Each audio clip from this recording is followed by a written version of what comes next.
அன்பான நண்பர்களே வணக்கம். நாம் கேட்டுக்கொண்டிருப்பது காலச்சக்கரம் நரசிம்மா அவர்களின் குபேரவன காவல். வாசிப்பது ஸ்ரீலதா தயாளன்.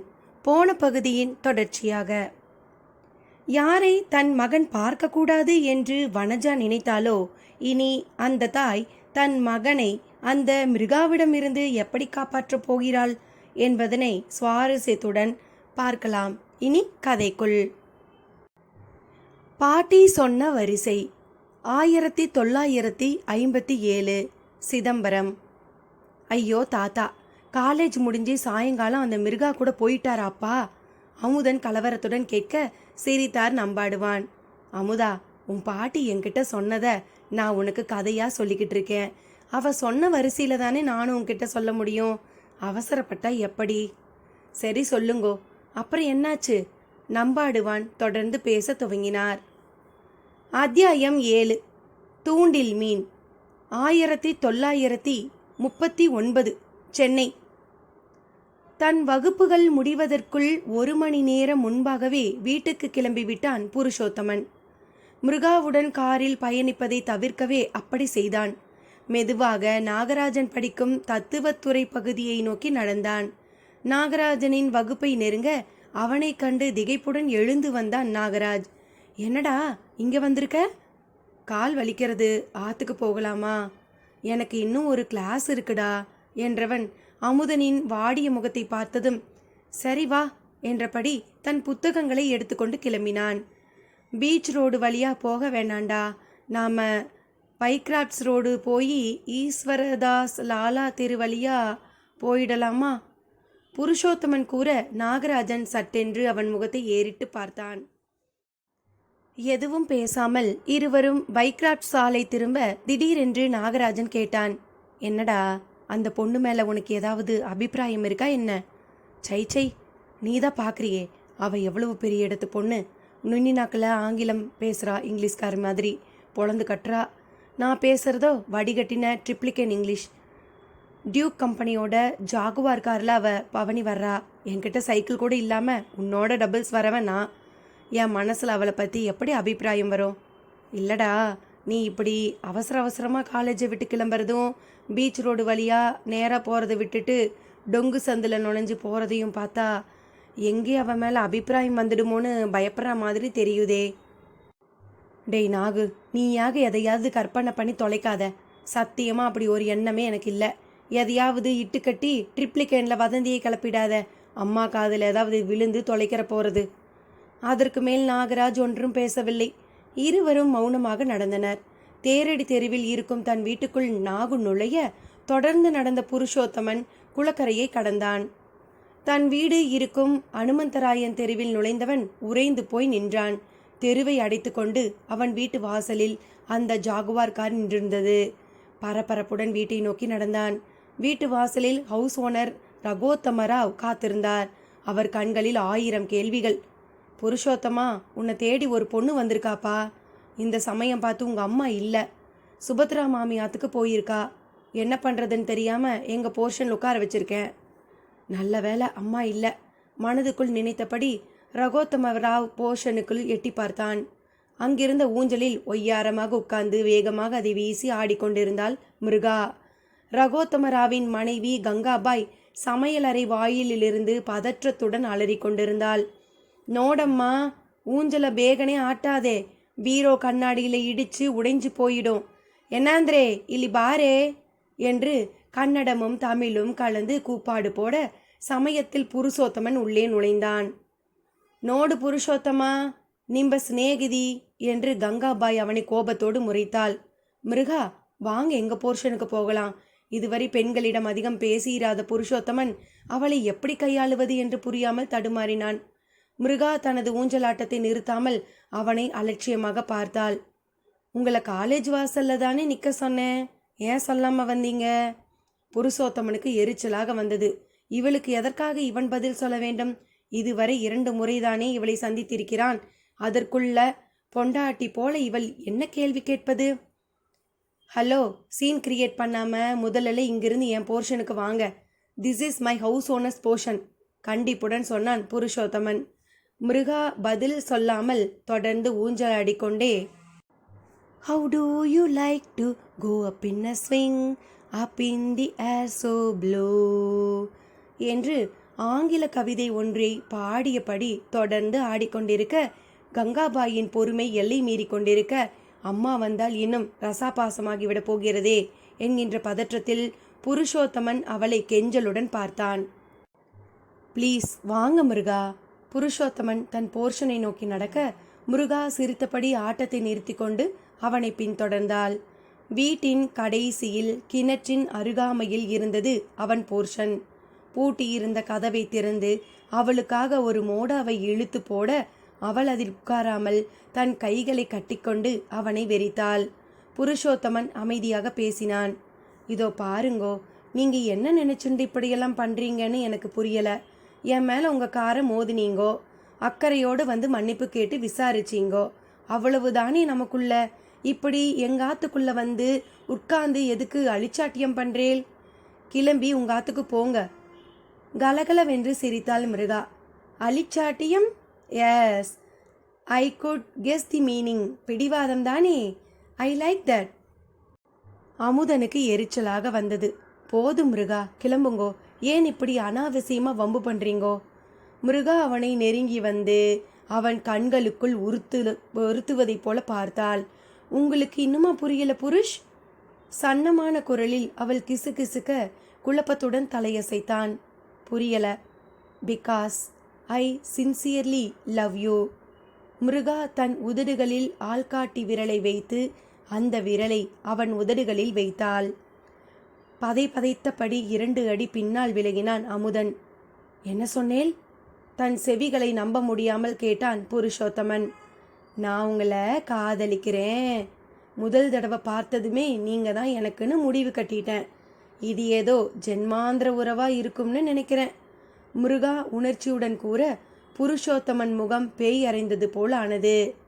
பேத்தரிங்கோ மிருகா, கோயில் வழிபாடுகளிலேயே நம்பிக்கை இல்லாத நீங்க ஜென்மாந்திர கதையெல்லாம் எப்படி சொல்றேல்? இல்லை புருஷ், ஐ மீன் இட். நான் உங்களை லவ் பண்ணியே தீருவேன். தன்னை மறந்து உரத்த குரலில் மிருகா கூற, அக்கம் பக்கத்து போர்ஷன்களிலிருந்து மாமிகள் எட்டி பார்த்தனர். ப்ளீஸ் என்னோட அமைதியான சூழலை கெடுக்காதேல். இங்கே இருந்து போயிடுங்கோ. எனக்கு பதில் சொல்லு Purush. Do you love me? Miruga விடாப்பிடியாக கேட்டாள். நான் தண்ணி குடிக்கிறச்சேயே என் உதட்டில் டம்ளர் பட்டுட போகிறதேன்னு பக்கத்திலேயே நின்று காவல் காப்பா என் அம்மா. என்கிட்ட போய் காதல் பற்றியெல்லாம் பேசுகிறேலே, இதையெல்லாம் தீர்மானிக்க வேண்டியது என் அம்மா. உங்கள் அம்மா கிட்ட நான் பேசுகிறேன். மிருகா பிடிவாதமாக கூற, அவனுக்கு கோபம் பொத்து கொண்டு வந்தது. இதுதான் எல்லை மிருகா, பேசாமல் எழுந்து போங்கோ. எனக்கு ஆத்திரத்தை வரவழைக்காதீங்கோ. அவனையும் அறியாமல் தன் கை விரலை வெளியே நோக்கி நீட்டினான் புருஷோத்தமன். அதற்கு மேல் கட்டுப்பட்ட முடியாதவள் போல கலகலவென்று சிரிக்க தொடங்கினாள் மிருகா. என்ன புருஷ், என்னோட காதல் வசனங்களை கேட்டு பயந்துட்டீங்களா? I was just pulling your leg. நான் இங்கே வந்தது உங்களை என் பர்த்டேக்கு இன்வைட் பண்ணுறதுக்கு தான். சும்மா உங்களை கொஞ்ச நேரம் கலாட்டா பண்ணினேன். இதுக்கு போய் இப்படி மிரண்டு போயிட்டீங்களே. Just learn to enjoy such fun.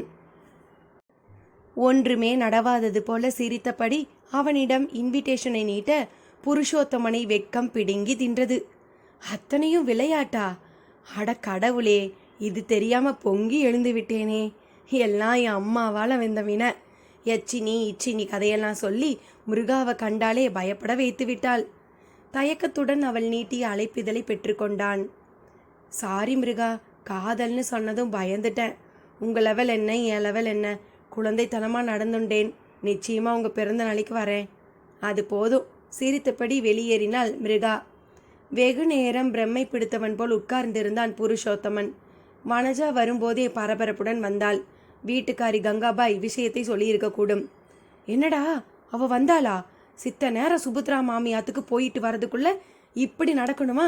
இன்னைக்குன்னு பார்த்து ஏன் நான் போனேன்னே தெரியல. ஏண்டா இப்படி பிரம்ம பிடிச்சாப்புல உட்கார்ந்திருக்கே, என்னடா ஆச்சு உனக்கு? உன்னை அவ என்ன பண்ணினா? புலம்பியபடியே அவன் பக்கத்தில் அமர்ந்தாள். எனக்கு ஒன்றும் ஆகலம்மா, கால் வலின்னு உட்கார்ந்துருக்கேன். கால் வலியா? அதை ஏன் முதல்லையே சொல்லலை? அது கிடக்கட்டும். அவன்கிட்ட என்ன சொன்னான்? அம்மாவிடம் சொல்லலாமா வேண்டாமா யோசித்தான். பிறகு பிறந்தநாள் அழைப்பை மறைத்துவிட எண்ணினான். நிச்சயம் போக விடமாட்டாள். கால் குணமாயிடுதான்னு கேட்க வந்தாள். வராதேன்னு சொல்லியும் தேடிண்டு வராள்னா அவள் எந்த மாதிரி பொண்ணு? முதல்ல நீ என்னோட கிளம்பி வா.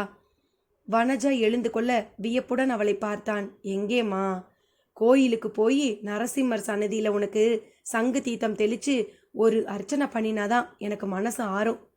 மறு பேச்சு பேசாமல் அம்மாவுடன் கிளம்பினான் புருஷோத்தமன். அர்ச்சனை கூடையை பட்டரிடம் நீட்டினாள் வனஜா. அர்ச்சனையை செய்த பட்டர் தேங்காயை உடைப்பதற்காக மூளைக்கு சென்றார். தேங்காய் ஒரே தட்டில் பிளந்தது. உள்ளே காய் அழுகி இருந்தது. மாமி, தேங்காய் அழுகல் வேற கொண்டாங்கோ என்று சொல்வதற்கு முற்பட்ட பட்டர் கண்களில் தாரை தாரையாக நீருடன் வனஜா அழுது கொண்டிருப்பதை பார்த்தார். பக்கத்தில் புருஷோத்தமனும் குழப்பத்துடன் நின்றிருப்பதை பார்த்தார். அப்போதுதான் அவர்கள் இருவரையும் அவருக்கு அடையாளம் தெரிந்தது. அந்த பெண்மணி கோயிலில் வேலை பார்க்கும் ராமனுக்கு ஏதோ உறவு ஆயிற்றே. என்ன கஷ்டமோ பாவம். நாம் வேறு தேங்காய் அழுகல் என்று கூறி எதற்கு அவர்களை மேலும் விசனப்படுத்த வேண்டும்? தன்னிடம் இருந்த தேங்காய் ஒன்றை உடைத்து ஆரத்து எடுத்தவர் அவர்கள் முகத்தில் சங்கு ஜலத்தை தெரித்தார். மனம் லேசானது போல உணர்ந்தாள் வனஜா. புருஷோத்தமனை அழைத்து கொண்டு சந்நிதியை விட்டு நீங்கினாள். 1957 சிதம்பரம். ஏன் தாத்தா நிறுத்திட்டீங்கோ? நிறுத்தலாமுதா. உங்க அப்பா அந்த யட்சினியோட பிறந்த நாள் விழாவுக்கு போறதுக்காக உன் வனஜா பாட்டிக்கு தெரியாம ரகசியமா ஏற்பாடு பண்ணிக்கிட்டு இருந்தான். அன்னைக்கு தான் நான் திருவல்லிக்கேணி போய் சேர்ந்தேன். நீங்க என் அப்பாவை பார்த்தீங்களா? பார்த்தேனாவது. அவன் வாழ்க்கையில் நடக்க போகிற பயங்கரங்களை எடுத்து சொன்னேன். உன் பாட்டி வனஜாதான் எனக்கு ரகசியமாக கடிதாசி போட்டு என்னை சென்னைக்கு வர சொன்னான். என்ன நடந்தது தெரியுமா? நம்பாடுவான் தொடர படபடக்கும் இதயத்துடன் அவர் கூறுவதை உன்னிப்பாக கேட்டான் அமுதன். அத்தியாயம் 8. உன்னை அறிந்தால். 1939 சென்னை. சந்தியாவந்தனத்தை முடித்துவிட்டு கொடியில் ஊசலாடி கொண்டிருந்த தனது கருப்பு ஃபேண்டையும் வெளிர் நீல சட்டையையும் இஸ்திரிக்காரனிடம் தருவதற்காக கிளம்பினான் புருஷோத்தமன். முருகா பிறந்தநாள் விழாவுக்கு அவன் போக இருப்பது அம்மாவுக்கு இன்னும் தெரியாது. சமய சஞ்சீவியாக இன்று நாகராஜன் அக்கா வசந்தாவுக்கு நிச்சயதார்த்தம். உதவிக்கு நாகு இவனை வந்து அழைத்தபோது அம்மா கூட இருந்தாள். அவன் நிச்சயதார்த்தத்துக்கு போக போவதாக நினைத்து கொண்டிருந்தாள். நிச்சயதார்த்தத்துக்கு வேஷ்டி உடுத்திண்டு போயேன், எதுக்கு ஃபேண்டை இஸ்திரிக்கு கொடுக்குற? அம்மா கவனித்து விட்டாள். இல்லம்மா, ஓடி ஆடி வேலை செய்யணும், சைக்கிளில் கடைக்கண்ணிக்கு போகணும், ஃபேண்ட்டு தான் வசதி. புருஷோத்தமன் சமாளித்து விட்டான். ஜாக்கிரதை, ஒரே வார்த்தையில் கூறிவிட்டு சமையல் அறையினுள் முடங்கிக் கொண்டாள் வனஜா. துணிகளை எடுத்துக்கொண்டு வாசலை நோக்கி அவன் நடக்க சரியாக உள்ளே நுழைந்தார் சகடவாக்கி நம்பாடுவான். புருஷோத்தமனை பார்த்த மாத்திரத்தில் அவன் மனதில் இருப்பதை யூகித்து விட்டார். துகிலழுத்த ஏகும் உத்தமனே, திகில் வாழ்வுதனை நாடாதே என்று சிரித்தபடி அவன் தோளில் கை வைத்து தடுத்தார். நம்பாடுவானை கேள்வியுடன் பார்த்தான். நீங்க யாரு? நான் தான் நம்பாடுவான். உன் அம்மா என்னை பற்றி சொல்லியிருப்பாளே. சொல்லியிருக்கா? உள்ளே போங்கோ, நான் போய் இஸ்திரிக்காரனிடம் துணியை கொடுத்துட்டு வந்துடுறேன். மீண்டும் நடக்க எத்தனித்தவனை அவர் குரல் தடுத்து நிறுத்தியது. இச்சினியிடம் சிக்குவதற்கா இஸ்திரியை நாடுகிறாய்? இட்டவடியை மாற்றி இல்நோக்கி திரும்பிப்போ. கவிதை நயத்துடன் பேசியவாறு நம்பாடுவான் உள்ளே நடக்க வேறு வழியின்றி அவர் பின்னே நடந்தான் புருஷோத்தமன். வனஜாமா, ஒரே சமயத்தில் பாத்திரத்திலும் வயிற்றிலும் புளி கரைத்து கொண்டிருக்க ஈரக்கையை புடவை தலைப்பில் துடித்தபடி சமையலறையை விட்டு வனஜா வெளிவந்தாள். நம்பாடுவானை பார்த்ததும் முகத்தில் நிம்மதி பரவியது. வாங்கோ மாமா, உங்களை பார்த்ததுக்கு அப்புறம்தான் போன உயிர் திரும்பி வர்றது. குரல் நெகிழ அவர் கையில் இருந்த குடையையும் துணிப்பையையும் வாங்கி கொண்டாள். உன் கடிதாசியை பார்த்ததுமே கிளம்பிட்டேம்மா. எப்படி இருக்க? இருக்கேன் மாமா. புருஷோத்தமனுக்கு ஒரு நல்லது செஞ்சுட்டேன்னா அம்மா அப்பா கிட்ட போய் சேர்ந்துடுவேன். அப்படி சொல்லாதே, அப்புறம் நீ தங்கள்கிட்ட வந்துட போறியோங்கிற கவலையில் உன் பிள்ளைக்கு நல்ல காரியம் நடந்து விடாமல் செஞ்சுடுவா பித்திருக்கள். ஐயோ, மன்னிச்சுக்கோங்கோ, நான் சொன்னது தப்பு. அவர்களுடைய பேச்சு புருஷோத்தமனுக்கு வேடிக்கையாக இருந்தது. அம்மாவுக்கு தெரியாமல் எப்படியாவது மிருகா பிறந்தநாள் விழாவுக்கு போக எண்ணியிருந்தான். இப்போது அம்மாவோடு இந்த கிழவரையும் சமாளிக்க வேண்டும் போல் இருக்கிறதே. மாமா, நீங்க குளிச்சுட்டு சாப்பிட வாங்கோ, அப்புறம் பேசலாம். நான் ராவைக்கே சிதம்பரம் போகலாம்னு இருக்கேன். வேலையெல்லாம் போட்டது போட்டபடி வந்திருக்கேன். உன் கடுதாசியை பார்த்ததும் மனசு கேட்கல. நம்பாடுவான் தன் பார்வையால் புருஷோத்தமனை அளந்தபடி பேசினார். மூச், வீட்டுக்காரர் ராவ்ஜி கிட்ட பேசிட்டேன். மொட்டை மாடியில் காலியாக ஒரு ரூம் இருக்கு. தட்டு முட்டு சாமான்கள் தான் போட்டு வச்சிருக்காரு. அதை க்ளீன் பண்ணி தரேன்னு சொல்லிட்டாரு. வாடகை எதுவும் வேணாமுட்டாரு. நீங்கள் அதிலேயே தங்கிக்கலாம். திகைப்புடன் அம்மாவை பார்த்தான் புருஷோத்தமன். அம்மா பெரியதாக ஏதோ திட்டம் போட்டிருக்கிறாள் போலிருக்கிறதே. இந்த கிழவர் எதற்கு இங்கே தங்க வேண்டும்? டேய் புருஷோத்தமா, எங்கேயும் போயிடாதே. மாமா உன்கிட்ட பேசணும். வனஜா உத்தரவிட்டாள். நம்பாடுவான் குளிக்கப் போக புருஷோத்தமன் எரிச்சலுடன் தன் ஃபேண்டையும் சட்டையும் மீண்டும் கொடியில் போட்டான். நம்பாடுவான் குளித்து பூஜை செய்துவிட்டு சாப்பிடும் வரை வனஜா எதுவும் பேசவில்லை. அவரும் புருஷோத்தமனும் சாப்பிட்ட பிறகு கூடத்தில் பாய் ஒன்றை விரித்தாள். நம்பாடுவான் அதில் அமர அவர் எதிரே புருஷோத்தமனை உட்கார சொன்னாள்.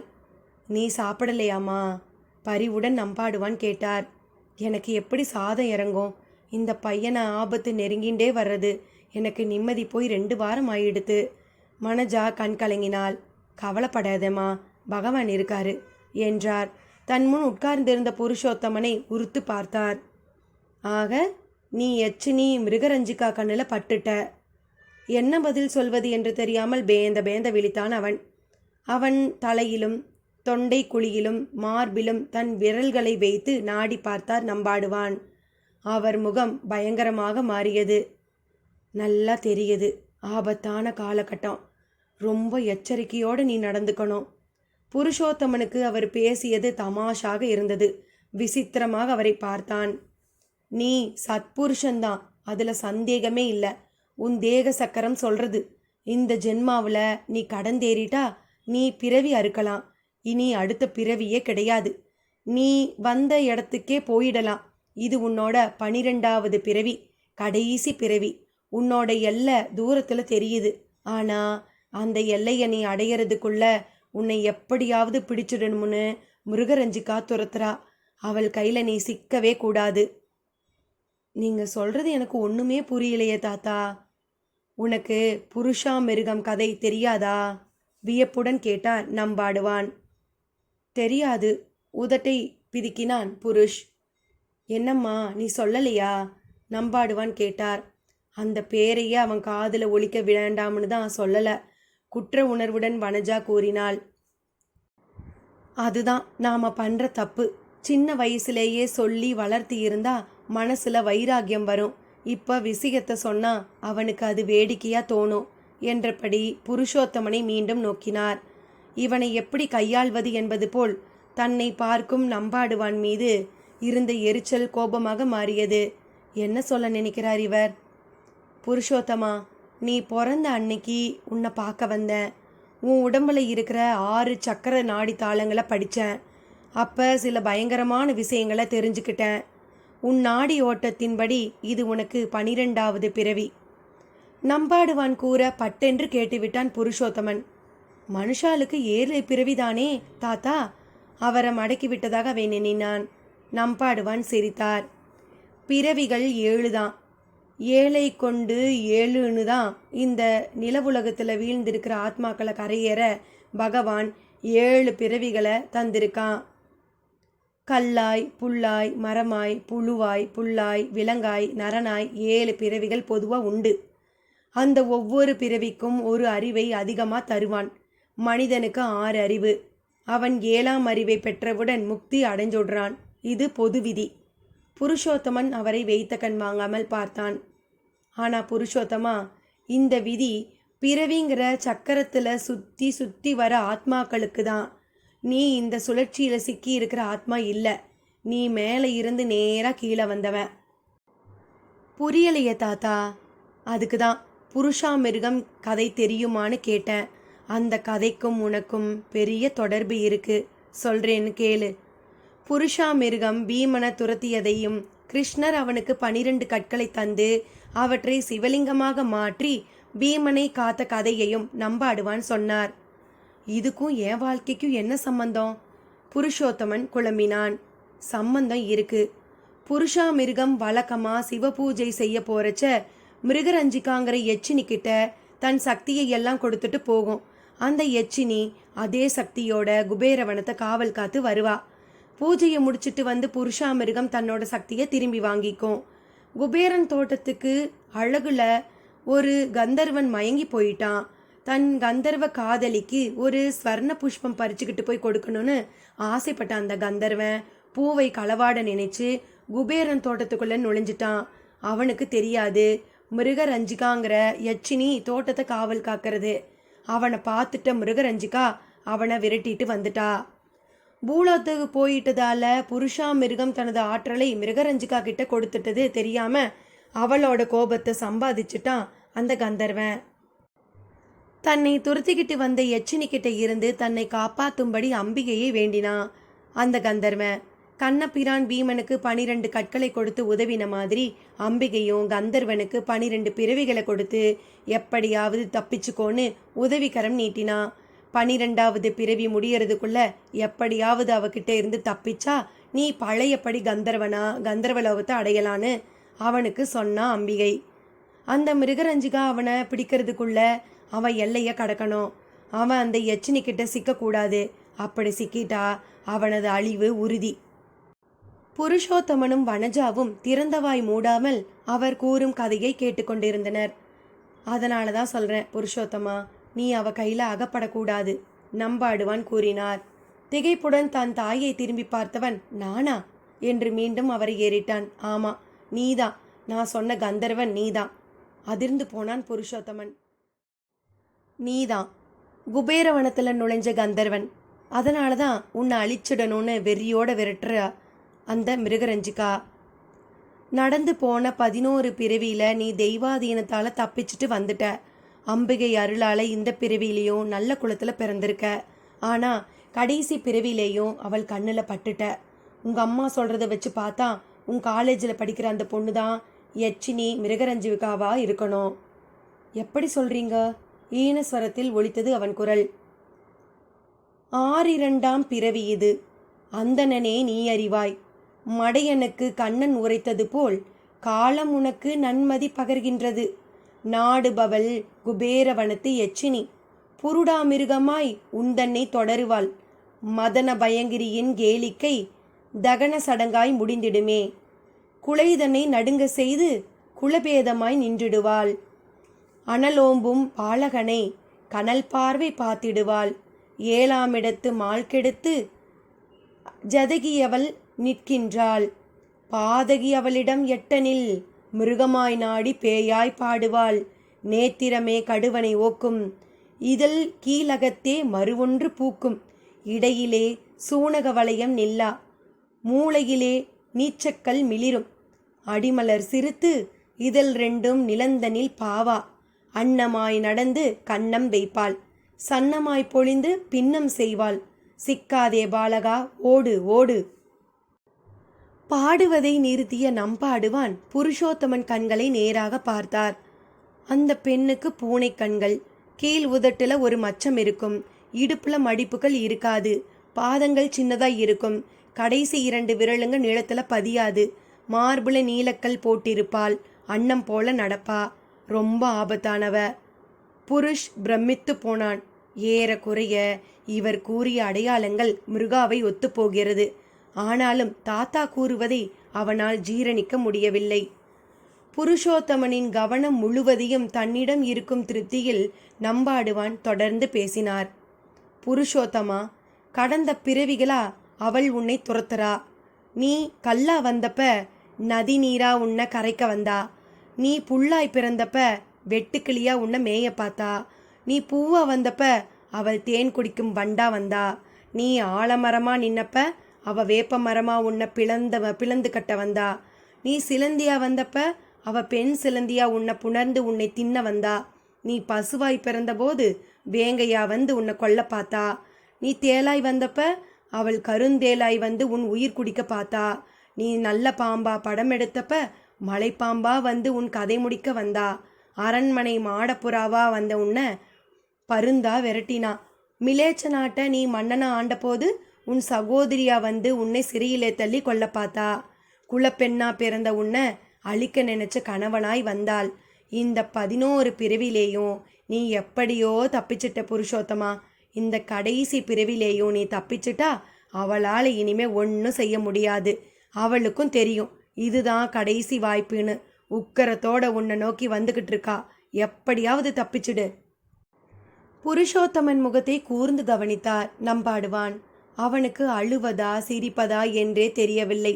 திரும்பி வனஜாவை பார்த்தான். என்னம்மா இது, நாம் 20ஆம் நூற்றாண்டில் இருக்கோம். இதையெல்லாம் கேட்டால் வெள்ளக்காரால விடு நம்மளவாலே சிரிக்க மாட்டாளா? இதெல்லாம் நம்பும்படியாவே இல்லை. நம்பாடுவான் சிரித்தார். புருஷோத்தமா, நீ முதல்ல உன் அளவை புரிஞ்சுக்கணும். உன்னோட அளவு என்ன? அளவா அப்படின்னா? விழித்தான்.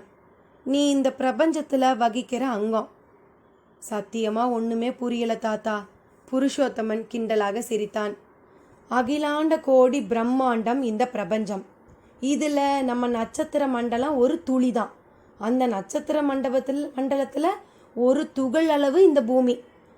அந்த பூமியில் ஒரு பகுதி ஆசியா கண்டம், அதில் ஒரு பகுதி நம்ம பாரத பூமி, அதில் கீழே ஒரு மாகாணம் நம்ம சென்னை, அந்த மாகாணத்தில் ஒரு சின்ன கிராமம் இந்த திருவல்லிக்கேணி. இந்த தெரு பெயர் என்னம்மா வனஜா? நம்பாடுவான் கேட்க வனஜா பதில் சொன்னாள். அனுமந்தராயன் கோயில் தெரு. நம்பாடுவான் தொடர்ந்தார். அந்த தெருவில் ஒரு வீடு இருந்து, இந்த வீடும் முழுமையாக உனக்கில்லை. இதில் மொத்தம் எத்தனை குடித்தனா? 12 குடித்தனம் மாமா, வனஜா கூற நம்பாடுவான் சிரித்தார். பார்த்தையா, இதுவும் 12. இந்த 12 குடித்தனங்களில் உன்னோட போர்ஷன் கடைசியாக கொல்லப்புறத்தில் இருக்கு. 12 பிறவியில் கடைசி பிறவி மாதிரி இதுவும் கடைசி. உன்னோட போர்ஷனில் கூட நீ இப்போ கூடத்தில் உட்கார்ந்துருக்க. மற்ற போர்ஷன்களை நடக்கிறதை விடு. இப்போ உன் போர்ஷனில் இருக்கிற உங்கள் சமையல் அறையிலேயே ஒரு கருப்பாம்பூச்சியை பல்லி ஒன்று பிடிச்சிருக்கு. அந்த கரப்பான் பரிதாபமாக தன்னோட ரெக்கையை படப்படக்கிற ஒளி எனக்கு துல்லியமாக கேட்குது, உனக்கு கேட்காது. காரணம் மாயை. அந்த கரப்பான் பள்ளிக்கிட்ட இரையாகிறதுக்கு காரணம் அதோட பூர்வ ஜென்ம கணக்கு. கத்தியால் ஆப்ரேஷன் செய்யறச்ச நமக்கு டாக்டர் மயக்கம் தர்றது போல நம்ம கர்மாக்களை அனுபவிக்கிறச்ச மாயையை உண்டாக்குறான் பகவான். அந்த மாயை தான் கடவுளே இல்லைன்னு சொல்லுற வரைக்கும் நம்மளை மயக்குது. இந்த பிரபஞ்சத்தில் நம்ம அளவு இவ்வளவுதான்னு தெரிஞ்சிட்டா நாம் பக்குவமாக நடந்துக்கலாம். பீமனுக்கு தன் அளவு தெரிஞ்சதால தான் இந்திரபிரஸ்துக்கு தன்னோட இடைப்பட்ட தூரத்தை அளவிட்டு அதற்கேற்ப மாதிரி தன் வேகத்தை அதிகரித்து புருஷா மிருகத்துக்கிட்ட இருந்து தப்பிச்சிட்டான். என்னதான் வேகமாக ஓடினாலும் மான் ஏன் புலிக்கிட்ட சிக்கிறது? உயிரை காப்பாத்திட்டா போதும்னு பயந்து ஓடுற அந்த மான் புலியோட வேகத்தை தன் வேகத்தால் ஜெயிக்க முடியும்னு ஒரு நிமிஷம் நினச்சி பார்த்தா நிச்சயமா அதனால் தப்பிக்க முடியும். உன்னோட இலக்கு, உன்னை துரத்துறவனோட வேகம், உன்னோட வேகம் மூன்றையும் தெரிஞ்சுண்டு உன் வேகத்தை அதிகரித்து துரத்துறவன் வேகத்தை குறைச்சா எளிதாக உன் இலக்கை அடையலாம். நீயும் உன் இலக்கோட தூரத்தை தெரிஞ்சுக்கோ. அந்த தூரத்துக்கு தேவையான அளவு உன் வேகம் அதிகரிச்சுக்கோ. நம்பாடுவான் சிறிது இடைவெளி விட்டார். மௌனமாக அவர் முகத்தையே பார்த்தான் புருஷ். இலக்கு என்று நம்பாடுவான் எதை குறிப்பிடுகிறார்? எனக்கு புலப்பட்ட வரைக்கும் உன் இலக்கு எதுன்னு கேட்டா அது ஆண்டவனுக்கு தான் வெளிச்சம். உன்னோட நாடி சொல்லுது உனக்கு 82 வயசுன்னு. ஆனால் அப்படி சொல்லுற நாடி தான் நீ மிருகரஞ்சிகா கையில் சிக்குவேன்னு சொல்லுது. அதன்படி பார்த்தா உன் ஆயில் எப்போது வேணும்னாலும் முடியலாம். நம்பாடுவான் விட்டத்தை பார்த்து வெறிக்க ஐயோ என்று வாய் விட்டு புலம்பினாள் வனஜா. நம்பாடுவான் யோசனையுடன் புருஷோத்தமனை வெறித்தார். பரவாயில்ல, உன் இலக்கு தெரியலனாலும் பரவாயில்ல, உன் வேகத்தை அதிகமாக்கு. எப்படி மாமா? வனஜா கண்ணீருடன் கேட்டாள். உடனடியாக புருஷோத்தமனுக்கு கல்யாணம் பண்ணி வச்சுடு. அவன் உடனடியாக யோனி யாகம் பண்ணி ஒரு பிள்ளைய பெற்றுக்கணும். புருஷோத்தமன் திடுக்கிட்டான். என்ன தாத்தா சொல்கிறீங்க? நான் இன்னும் என் படிப்பையே முடிக்கலை, உத்தியோகமும் பார்க்கல, நான் எப்படி கல்யாணம் பண்ணிக்கிறது? நம்பாடுவான் பொறுமை இழந்தார். நீ இந்த லௌகீக உலகத்தோட விஷயங்களை பார்க்காத. உலகத்தோட வேகத்துக்கும் பிரபஞ்சத்தோட வேகத்துக்கும் நிறைய வித்தியாசம் உண்டு. இந்த உலகத்தோட வேகத்துக்கு நீ ஓடினா அந்த எச்சினி உன்னை சுலபமாக பிடிச்சிடுவா. நீ பிரபஞ்சத்தோட வேகத்துக்கு ஓட கற்றுக்கோ. ஒருவேளை நீ தப்பிக்கலாம். நம்பாடுவான் சொன்னதும் கண்களை துடைத்து கொண்டு ஆக்ரோஷத்தோட நிமிர்ந்தாள் வனஜா. அவன் தப்பிக்கணும். அதுக்கு அவன் என்ன செய்யணும்னு உடனே சொல்லுங்க. அவன் கல்யாணம் பண்ணிக்கணும், ஒரு பையனை பெற்றுக்கணும். அதுவும் அந்த குழந்தை மூல நட்சத்திரம்ல பிறந்தா புருஷோத்தமன் தப்பிக்க வாய்ப்பு இருக்கு. சிறிது நேரம் அங்கே மௌனம் நிலவியது. திடீரென்று நம்பாடுவான் புருஷோத்தமனின் கைகளை பற்றி கொண்டார். புருஷோத்தமா, எனக்கு என்ன சொல்றதுன்னே தெரியல. அவள் உன்னை நெருங்கிட்டே இருக்கா. ஏற்கனவே நீ ஓட ஆரம்பிச்சு இருக்கணும். நீ இன்னும் ஒன்றுமே செய்ய ஆரம்பிக்கல. திரும்பி பார்க்காம ஓடு. ஓடிக்கிட்டே இரு. நிற்க நாளி இல்லை உனக்கு. உன் வாழ்க்கை முழுக்க நீ ஓடிக்கிட்டே இரு. அவளோட கண்ணில் இனிமே படாத. அவகிட்ட சிக்காம ஓடு. அவ இருக்கிற பக்கம் தலை வச்சு படுக்காத. அவ கண்ணில் பட்டா கூட தனிமையில் அவகிட்ட சிக்காத. நம்பாடுவான் 1000 எச்சரிக்கைகள் செய்ய புருஷோத்தமன் குழப்பத்துடன் எழுந்து விட்டான். இந்த கிழவன் பயமுறுத்துகிறாரா, இல்லை என் நன்மைக்கு சொல்கிறாரா? எந்தவித முடிவுக்கும் வர முடியாமல் தவித்தான்.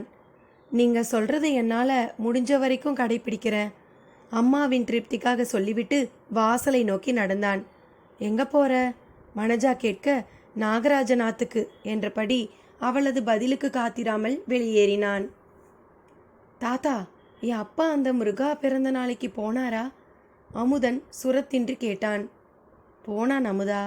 அவன் அம்மாவுக்கும் எனக்கும் தெரியாம அவ்வளவு எச்சரிக்கை செஞ்சும் அவன் நண்பன் வீட்டுக்கு இருந்து ரகசியமாக கிளம்பி அந்த எச்சினி வீட்டுக்கு போனான். அவன் அப்படி போவான்னு எனக்கு முன்னமே தெரியும்.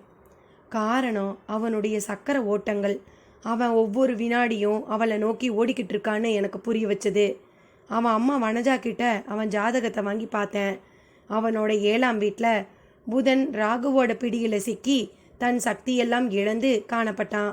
அப்பவே எனக்கு தெரிஞ்சு போச்சு, அந்த மிருகரஞ்சிகா கிட்ட அவன் சிக்க போகிறத தடுக்க முடியாதுன்னு.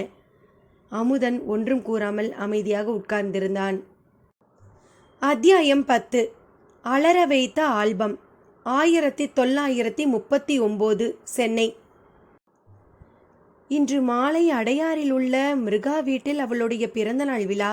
போவதா வேண்டாமா என்கின்ற குழப்பத்தை கடந்து போய் பார்க்கலாமே என்கின்ற முடிவுக்கு வந்து அவளுக்கு என்ன பரிசளிக்கலாம் என்கின்ற யோசனையில் வெகு நேரம் நாகராஜன் வீட்டு மொட்டை மாடியில் அமர்ந்திருந்தான். கடைசியில் தான் நாகராஜனுக்கு பரிசாக கொடுத்த நடராஜர் சித்திரம் ஒன்றையே திருப்பி பெற்று அதை மிருகாவுக்கு பரிசாக கொடுத்துவிட தீர்மானித்தான்.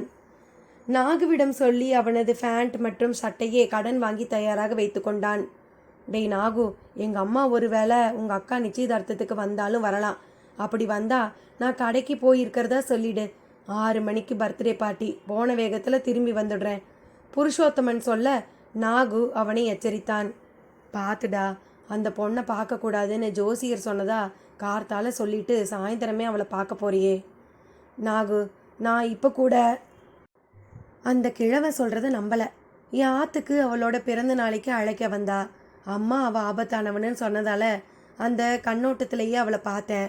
ஆனால் ஒரு சராசரி பொண்ணா அவளை நினச்சி பாரேன். அவள் காரு நம்ம மேலே மோதிட்டதால் வந்து குசலம் விசாரிச்சுட்டு உதவி வேணுமான்னு கேட்டா. நடக்க முடியாமல் தவிச்ச எனக்கு லிஃப்ட் கொடுத்தா. அஃப்கோர்ஸ் உன்கிட்ட சொன்ன மாதிரி விசித்திரமாக நடந்துக்கிட்டா. அதை வச்சு அவளை பொல்லாதவன்னு முடிவு கட்ட முடியுமா? காலேஜில் என் அட்ரஸை வாங்கிட்டு ஆற்றுக்கே வந்தா. பிறந்த நாளைக்கு அழைக்க வந்தவ கொஞ்ச நேரம் என்னோட விளையாடினா. பெரிய வீட்டு பெண்களா இருந்தா கொஞ்சம் ஃப்ரீயாக பழகுவா, அவ்வளவுதானே நடந்திருக்கு. இது வரைக்கும் அவளை 3 தடவை சந்திச்சு இருக்கேன். இதுக்கு போய் அவள் எச்சினின்னு முடிவு கட்டினா நான் காலேஜில் படிக்கிறதுக்கே அர்த்தம் இல்லாமல் போயிடும். வீடு ஏறி வந்து பர்த்டேக்கு இவ்வளவு பெரிய கவர்மெண்ட் லீடர் பொண்ணே அழைச்சிருக்கா. போய் ஹலோ சொல்லிட்டு வரதில் என்ன தப்பு? அவள் நல்லவளோ கெட்டவளோ நான் தொடர்பு வச்சுண்டா தானே சங்கடம். இன்னைக்கு சாயங்காலத்தோட நான் அவளை கலட்டி விட்டுட போகிறேன். நாகு அவனை சிரிப்புடன் பார்த்தான். நான் ஒரே ஒரு கேள்விதான் கேட்டேன். நீ இவ்வளவு சமாதானங்கள் சொல்கிற. சமாதானங்களை உனக்கு நீயே சொல்லிண்டா மாதிரி தான் எனக்கு படுறது. உனக்கே போகிறதா வேண்டாமான்னு குழப்பம்னு நினைக்கிறேன். பேசாமல் போகாமல் இருந்துடு. நிச்சயதார்த்த வேலையவாது பாருடா. இலக்கு எவ்வளவு தூரத்தில் இருக்கிறது என்பதனை பார்த்து உன் வேகத்தை அதிகரிச்சுக்கிட்டு ஓடு. நம்பாடுவான் கூறியது காதில் ஒலிக்க, அங்கே போனால் ஒருவேளை இலக்கு என்ன என்பது தெரியுமோ என்னவோ என்று உள்மனதில் ஒரு குரல் ஒலிக்க அமைதியாக நாகுவையை வெறுத்து கொண்டிருந்தான். கீழே மேலம் ஒலிக்க தொடங்க நிச்சயதார்த்தம் ஆரம்பித்து விட்டது என்பதனை புரிந்து கொண்டு நண்பர்கள் கீழே சென்றனர். சிறிது நேரம் இப்படியும் அப்படியும் ஓடியாடிவிட்டு நடராஜர் ஓவியத்தை அழகாக பேக் செய்து கொண்டு அடையாருக்கு கிளம்பினான் புருஷோத்தமன். அடையாறு ஆற்றை ஒட்டியிருந்த மரங்கள் அடர்ந்த சாலையில் இருந்தது சர் வாகீசன் பங்களா. இவன் பங்களாவினுள் நுழையவும் கன்று குட்டியை போன்ற 2 நாய்கள் குறைத்தபடி இவனை நோக்கி வர புருஷுக்கு சப்த நாடியும் ஒடுங்கிவிட்டது. சப்தம் கேட்டு விஸ்தாரமான அந்த பால்கனிக்கு வந்தால் மிருகா. ஹலோ புருஷ், கேட்டின் இந்த பக்கத்திலிருந்து கூவினான் புருஷோத்தமன். மிருகா, நாய் இருக்கு. மிருகா முகம் சிரித்தது. நாயின்னு சொல்லாதீங்க, எனக்கு பிடிக்காது. கால் தெம் ஆண்டனி கிளியோபட்ரா.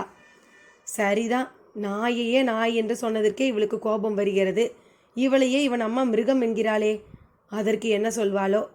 மனதிற்குள் நினைத்தபடி புருஷோத்தமன் காத்திருக்க வேலைக்காரவன் ஒருவன் வந்து நாய்களை அப்பால் அழைத்து போக தயங்கியபடி உள்ளே நுழைந்தான் புருஷோத்தமன்.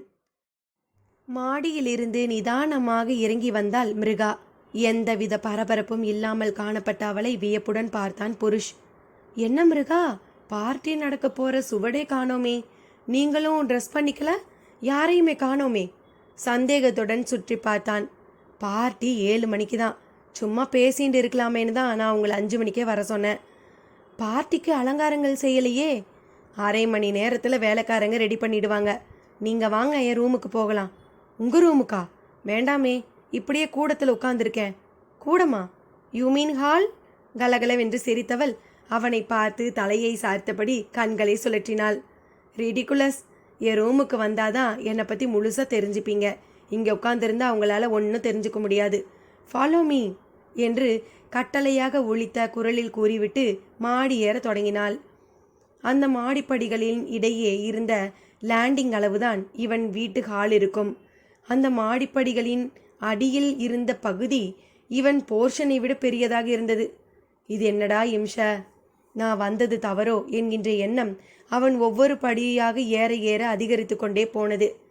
மாடியில் இருந்த ஒரு அறையில் அவன் அப்பா வாகீசன் ஏதோ ஃபைலை பார்த்து கொண்டிருக்க, அவர் மனைவி சாரதா காப்பியை ஆற்றிக் கொண்டிருந்தாள். அப்போதுதான் வீட்டுக்கு வந்திருக்க வேண்டும். Daddy, meet my friend Purush, Miruga அறிமுகப்படுத்தினாள். வாகீசனும் சாரதாவும் தன்னை ஏற இறங்க பார்ப்பதைக் கண்டு கிறுகிறுத்து போனான் புருஷோத்தமன்.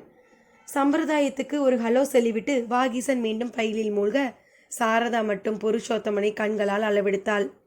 கம் புருஷ், அவனை தன் அறைக்கு வழி நடத்தி சென்றாள் மிருகா. அவளுடைய அறை மிகவும் விலாசமாக இருந்தது. அறையை பார்க்கும்போது ஏதோ லண்டன் சீமாட்டியின் படுக்கை அறையைப் போல மேற்கத்திய பாணியில் அலங்காரங்கள் செய்யப்பட்டிருந்தன. அவள் படுக்கையின் மேலே சாட்டின் துணியால் விதானம் அமைக்கப்பட்டிருந்தது. இந்திய கலாச்சாரத்தை பிரதிபலிக்கக்கூடிய பொருட்கள் எதுவுமே இல்லையே என்று அவன் நினைத்த அடுத்த கணமே அந்த முடிவை மாற்றிக்கொள்ளும்படி நேர்ந்தது. படுக்கை அறையின் மூலையில் ரதி மன்மதனின் ஸ்ருங்கார லீலைகள் சிலையாக வைக்கப்பட்டிருந்தன. மர அலமாளிகளில் நிறைய புத்தகங்கள் வரிசையாக அடுக்கப்பட்டிருந்தன. மேஜை மீது சில புத்தகங்களும் ஆல்பங்களும் இறைந்து கிடந்தன. புருஷ், என்னோட பொழுதுபோக்கே ஃபோட்டோகிராஃபி தான்.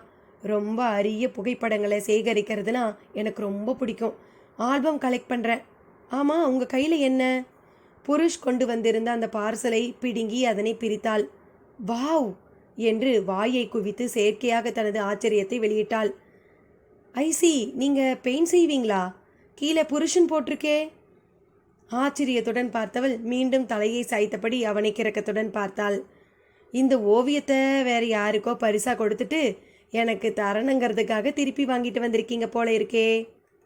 அரண்டு போனான் புருஷோத்தமன். நாகுவிடம் கொடுத்ததை திருப்பி வாங்கி பரிசாக கொடுத்த சமாச்சாரம் எப்படி இவளுக்கு தெரிந்தது? விஷமத்தனமான புன்னகையுடன் ஓவியத்தை பெட்டியின் மீது வைத்தாள். ஓவியத்தில் சந்தன பொட்டு வச்சிருக்கு. நீங்கள் ஐயங்காரு, நடராஜரை கும்பிட மாட்டீங்க, சந்தன பொட்டெல்லாம் வைக்க மாட்டீங்க. ஸோ நான் கெஸ் பண்ணினேன், அவ்வளவுதான். உண்மையிலேயே மலைத்து போய்விட்டான் புருஷோத்தமன். நுணுக்கமான விஷயங்கள் கூட அவள் பார்வையிலிருந்து தப்ப முடியாது போல் இருக்கிறதே. புருஷ், நேரம் கிடைக்கிறச்ச என்னையும் நீங்க வரையணும். புருஷா மிருகம்னு அந்த ஓவியத்துக்கு கேப்ஷன் கொடுக்கலாம். உரத்த குரலில் மிருகா சிரிக்க புருஷோத்தமனுக்கு வியர்த்தது. ஓ சாரி, நான் எதை பற்றி பேசின்னு இருந்தேன்? எஸ், ஃபோட்டோகிராஃபி பற்றி. எனக்கு ஃபோட்டோ எடுக்கிறது ஹாபி. அப்பாவோட வேர்ல்டு டூர் போகிறச்ச ஃபோட்டோ எடுக்கிறதும் அரிய புகைப்படங்களை சேகரிக்கிறதுமா இருப்பேன். அப்படி நான் கலெக்ட் பண்ணின தி பெஸ்ட் புகைப்படங்களை ஆல்பம் பண்ணி வச்சுருக்கேன், பார்க்குறீங்களா? அவன் பதிலுக்கு காத்திராமல் மேஜை மீது இருந்த பெரிய ஆல்பம் ஒன்றை கொண்டு வந்தாள். ஆர்வத்துடன் அதை வாங்குவது போல பாவனை செய்தான் புருஷ். பார்ட்டி தொடங்குற வரைக்கும் அவளை சமாளித்தாக வேண்டுமே. புருஷ் எதிர்பாரா வண்ணம் அவள் அவனுக்கு மிக அருகாமையில் அமர்ந்து கொள்ள தலையை குனிந்து கொண்ட அவன் கண்களில் அவள் பாதங்கள் பட்டன. சிறியதாக இருந்த அந்த பாதங்கள் தரையில் பதிகின்றனவா என்று உற்று பார்த்தான். இரு கால்களிலும் கடைசி இரு விரல்கள் கம்பளத்தில் பதியவே இல்லை. கண்கள் பூனை கண்களாகத்தான் தெரிந்தன. ஜாடையாக அவள் இடைப்பகுதியை நோக்கினான். மடிப்புகள் ஏதும் இன்றி வெண்மையானது அவளது இடை. சோழிக்கும் சேலைக்கும் நடுவே பாலம் அமைத்திருந்தது. பொருத்தமாகத்தான் சொல்லப்பட்டிருக்கிறது. அப்படியென்றால் இவள் உண்மையிலேயே எச்சினி மிருகரஞ்சிக்காதானா? பின்னங்கழுத்தில் மயிர்கூச்சம் எடுக்க சற்று நகர்ந்து உட்கார்ந்து கொண்டான் புருஷ். திடீரெழுந்து எழுந்து நின்றாள் மிருகா. புருஷ், நீங்கள் ஆல்பத்தை பார்த்துட்டுருங்க, நான் போய் குளிச்சுட்டு ட்ரெஸ் பண்ணிட்டு வந்துடுறேன்.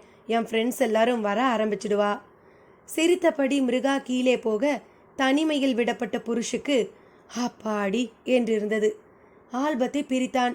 அதன் முதல் பக்கத்தில் ஒரு சிறு குறிப்பு காணப்பட்டது. எனக்கு மிகவும் பிடித்த புகைப்படங்கள் என்று தன் கையால் எழுதி அதன் கீழே மிருக நயனானி என்று தன் கையெழுத்தை போட்டிருந்தாள். புருஷ் வேண்டா வெறுப்புடன் அந்த பக்கத்தை திருப்பி முதல் போட்டோவை பார்த்தான். அதிலிருந்த போட்டோக்களை பார்த்த புருஷோத்தமன் அச்சத்தின் உச்சிக்கே சென்று விட்டான். அப்படி அவன் அச்சம் அடைய அந்த போட்டோ, அதில் என்ன இருந்தது? இவள் மிருகரஞ்சிகாவேதான் என்று முடிவு செய்த அவன் எப்படி தப்பினான்? சுவாரஸ்யத்துடன் அடுத்த பகுதியில் பார்க்கலாம். நன்றி நண்பர்களே.